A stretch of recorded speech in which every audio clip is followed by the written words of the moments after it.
Bonjour à tous, j'espère que vous allez bien. Le tyrannosaure est le dinosaure phare de la franchise Jurassic Park. C'était le cas dans les deux premiers films, et il en sera de même dans les 3 Jurassic World. Mais c'est alors qu'arrive Jurassic Park 3 en 2001. Dans ce film, le tyrannosaure se fait rapidement briser la nuque par un autre dinosaure carnivore faisant sa toute première apparition, le spinosaure. Haï pour avoir tué et volé la vedette à la mascotte par certains et étant source d'admiration pour d'autres, le spinosaure de ce film a su s'imposer en tant que personnage mémorable de la franchise. Un personnage dont je vous propose de découvrir l'histoire et la raison de sa création pour le film dans la vidéo d'aujourd'hui.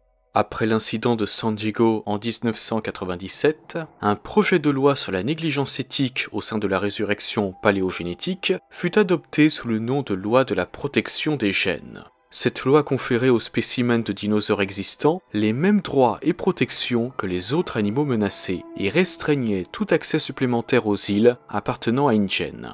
Elle interdisait également tout nouveau clonage de nouvelles faunes ou flores préhistoriques par l'entreprise qui s'était engagée à l'époque à respecter des règles éthiques strictes concernant les animaux. Néanmoins, 100 jours après le rachat de InGen par Masrani Global, de nouvelles espèces furent, dans le plus grand secret, ramenées à la vie illégalement sur Isla Sorna. L'ankylosaure, le cératosaure, le corythosaure et le spinosaure.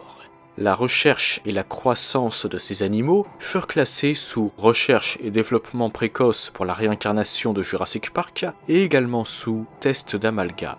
Leur incubation fut réalisée secrètement et rapidement. Seuls quelques membres sélectionnés d'InGen étaient impliqués et leurs noms furent supprimés des enregistrements. Les espèces illégales furent quant à elles étudiées pendant 9 mois avant d'être finalement abandonnées sur l'île. En 2001, le docteur Alan Grant et les autres survivants d'un crash d'avion croisèrent les espèces illégales sur Sorna, dont le spinosaure qui les avait attaqués à plusieurs reprises et avait même causé le crash de leur avion. Ils signalèrent d'ailleurs la présence de ces dinosaures sur l'île, mais l'information fut rapidement enterrée par des fonctionnaires corrompus. Il est également à noter que ce spinosaure était long d'environ 13 mètres et était haut de près de 5 mètres au sommet de la tête, environ 6 mètres au sommet de l'aileron. Affronter un tyrannosaure ne lui faisait pas peur et il était même attiré par l'urine de celui-ci.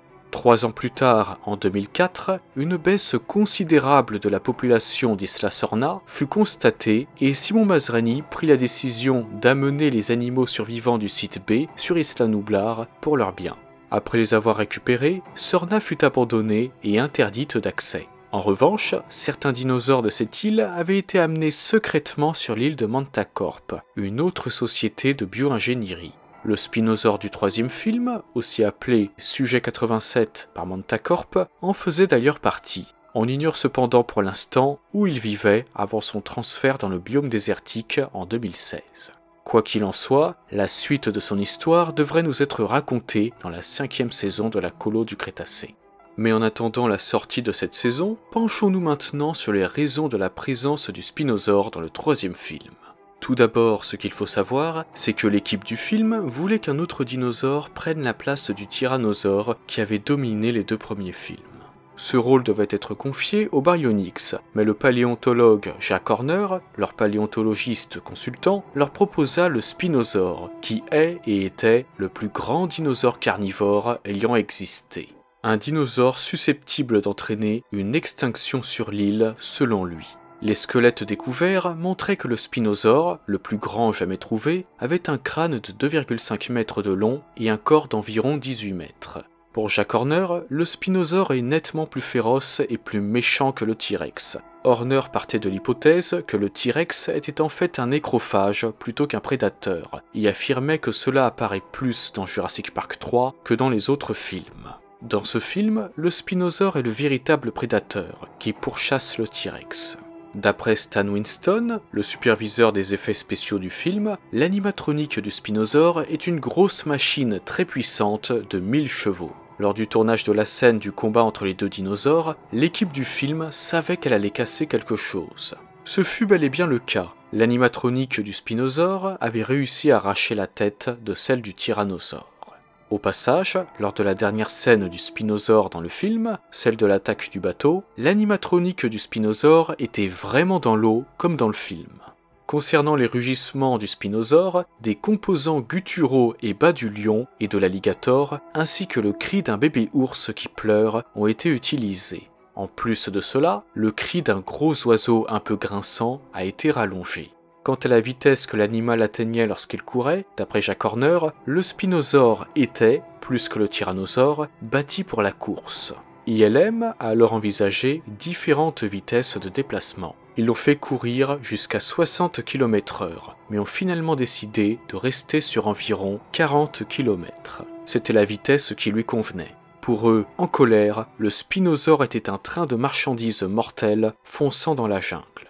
Pour finir, j'aimerais vous faire part de quelques anecdotes sur le Spinosaure. Tout d'abord, dans le deuxième roman de la trilogie Jurassic Park Adventures, intitulé Prey, une trilogie n'étant pas canon, on nous explique que le Spinosaure est responsable de l'extinction de plusieurs espèces d'Isla Sorna. Dans l'article « L'ascension et la chute de Masrani Global » sur le site du Dinosaur Protection Group, on peut retrouver cette information en tant qu'hypothèse la plus probable envisagée par le DPG pour expliquer la baisse considérable de la population d'Isla Sorna. L'introduction d'animaux illégalement clonés sur l'île aurait eu un impact profond sur l'écosystème.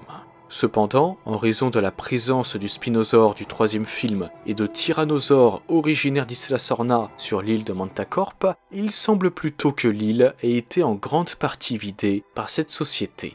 Concernant la dernière apparition du Spinosaure dans le troisième film, une fin alternative montrait Alan Grant utiliser la réplique de la chambre de résonance d'un vélociraptor pour appeler une meute de raptors, qui aurait ensuite attaqué et tué le Spinosaure. Un clin d'œil à cette scène se trouve d'ailleurs dans le mode théorie du chaos du jeu vidéo Jurassic World Evolution 2.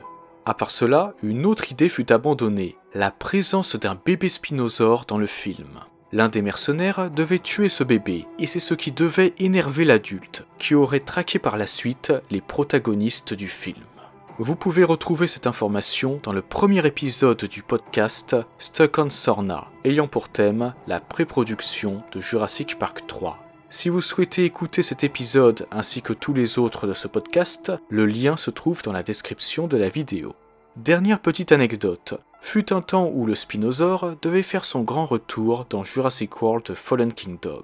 Bien qu'on ignore si ce Spinosaure était prévu pour être celui du troisième film, un nouvel affrontement entre le T-Rex et le Spinosaure devait avoir lieu, comme vous pouvez le voir sur ce storyboard. Mais l'idée fut finalement abandonnée. Vous savez désormais tout ce qu'il y a à savoir sur le Spinosaure de Jurassic Park 3. Un dinosaure et un personnage mémorable de la franchise qui a fait son grand retour dans la 4e saison de la Colo du Crétacé, 20 ans après sa première apparition, et que nous devrions retrouver dans la 5e. Mais nous ignorons pour le moment si ce bon vieux Spiny, comme l'avait appelé William H. Macy, l'acteur de Paul Kirby dans le making-of du troisième film, apparaîtra dans Jurassic World Le Monde d'après, prévu pour sortir le 8 juin 2022 en France. De votre côté, n'hésitez pas à me dire si vous aimeriez que ce soit le cas, et n'hésitez pas également à me donner votre avis sur ce personnage. Sur ce, je vous souhaite une excellente journée ou une excellente soirée, prenez soin de vous, et n'oubliez pas, ce truc-là, il a horreur des humains.